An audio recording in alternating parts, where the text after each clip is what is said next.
மத்தேயு 11ஆம் அதிகாரம். இயேசு தம் 12 சீடருக்கும் அறிவுரை கொடுத்து முடிந்ததும் பக்கத்து ஊர்களில் கற்பிக்கவும் நற்செய்தியை அறிவிக்கவும் அவ்விடம் விட்டு அகன்றார். யோவான் சிறையில் இருந்தபோது மெசியாவின் செயல்களை பற்றி கேள்வியுற்று தம் சீடர்களை அவர்களிடம் அனுப்பினார். அவர்கள் மூலமாக வரவிருப்பவர் நீர்தாமா அல்லது வேறொருவரை எதிர்பார்க்க வேண்டுமா என்று கேட்டார்.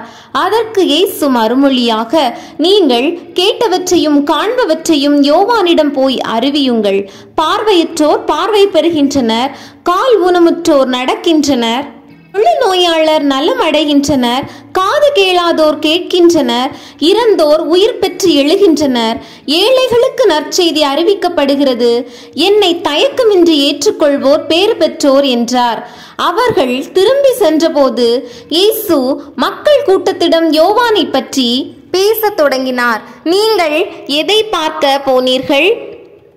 இல்லையேல் யாரை பார்க்க போனீர்கள்? மெல்லிய ஆடை அணிந்த ஒரு மனிதரையா? இதோ மெல்லிய ஆடை அணிந்தோர் அரச மாளிகையில் இருக்கின்றனர்.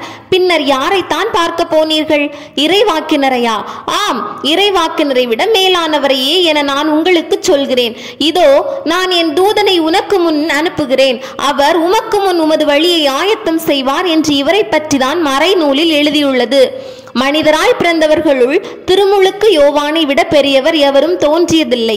ஆயினும் விண்ணரசில் மிகச் சிறியவரும் அவரினும் பெரியவரே என நான் உறுதியாக உங்களுக்கு சொல்லுகிறேன். திருமுழுக்கு யோவானின் காலம் முதல் இந்நாள் வரையில் விண்ணரசு வன்மையாக தாக்கப்படுகின்றது. தாக்குகின்றவர்கள் அதை கைப்பற்றி கொள்கின்றனர். திருச்சட்டமும் எல்லா இறைவாக்கு நூல்களும் யோவான் வரும் வரை இறைவாக்குரைத்தன. உங்களுக்கு விருப்பம் இருந்தால் வரவேண்டிய எலியா இவரே என ஏற்றுக்கொள்வீர்கள். கேட்க செவியுள்ளோர் கேட்கட்டும். இத்தலைமுறையினரை யாருக்கு ஒப்பிடுவேன்? இவர்கள் சந்தை வெளியில் உட்கார்ந்து மறு அணியினரை கூப்பிட்டு, நாங்கள் குழல் ஊதினோம், நீங்கள் கூத்தாடவில்லை, நாங்கள் ஒப்பாரி வைத்தோம், நீங்கள் மாரடித்து புலம்பவில்லை என்று கூறி விளையாடும் சிறு பிள்ளைகளுக்கு ஒப்பானவர்கள். எப்படியெனில் யோவான் வந்தபோது அவர் உண்ணவும் இல்லை குடிக்கவும் இல்லை, இவர்களோ அவன் பேய் பிடித்தவன் என்கிறார்கள். மானிட மகன் வந்துள்ளார், அவர் உண்கிறார் குடிக்கிறார், இவர்களோ இம்மனிதன் பெருந்தீனிக்காரன், குடிகாரன், வரி தண்டுபவர்களுக்கும் பாவிகளுக்கும் நண்பன் என்கிறார்கள். எனினும் ஞானம் மெய்யானது என்பதற்கு அதை ஏற்றுக்கொண்டோரின் செயல்களே சான்று. இயேசு வல்ல செயல்கள் பல நிகழ்த்திய நகரங்கள் மனம் மாறவில்லை. எனவே அவர் அவற்றை கண்டிக்க தொடங்கினார். கோராசின் நகரே ஐயோ உனக்கு கேடு! பெத்சாயிதா நகரே ஐயோ உனக்கு கேடு! ஏனெனில் உங்களிடையே செய்யப்பட்ட வல்ல செயல்கள் தீர் சீதோன் நகரங்களில் செய்யப்பட்டிருந்தால் அங்குள்ள மக்கள் முன்பே சாக்கு உடை உடுத்தி சாம்பல் பூசி மனம் மாறியிருப்பர்.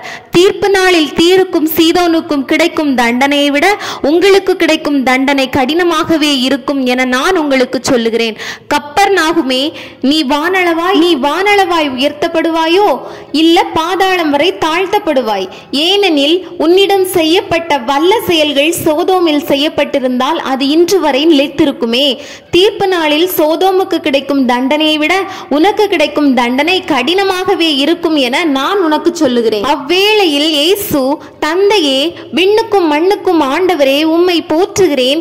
ஏனெனில் ஞானிகளுக்கும் அறிஞர்களுக்கும் இவற்றை மறைத்து குழந்தைகளுக்கு வெளிப்படுத்தினீர். ஆம் தந்தையே, இதுவே உமது திருவுள்ளம். என் தந்தை எல்லாவற்றையும் என்னிடத்தில் ஒப்படைத்திருக்கிறார். தந்தையை தவிர வேறு எவரும் மகனை அறியார். மகனும் அவன் யாருக்கு வெளிப்படுத்த வேண்டும் என்று விரும்புகிறாரோ அவருமன்றி வேறு எவரும் தந்தையை அறியார் என்று கூறினார். மேலும் அவர், பெருஞ்சுமை சுமந்து சோர்ந்திருப்பவர்களே, எல்லோரும் என்னிடம் வாருங்கள், நான் உங்களுக்கு இளைப்பாறுதல் தருவேன். நான் கனிவும் மனத்தாழ்மையும் உடையவன்.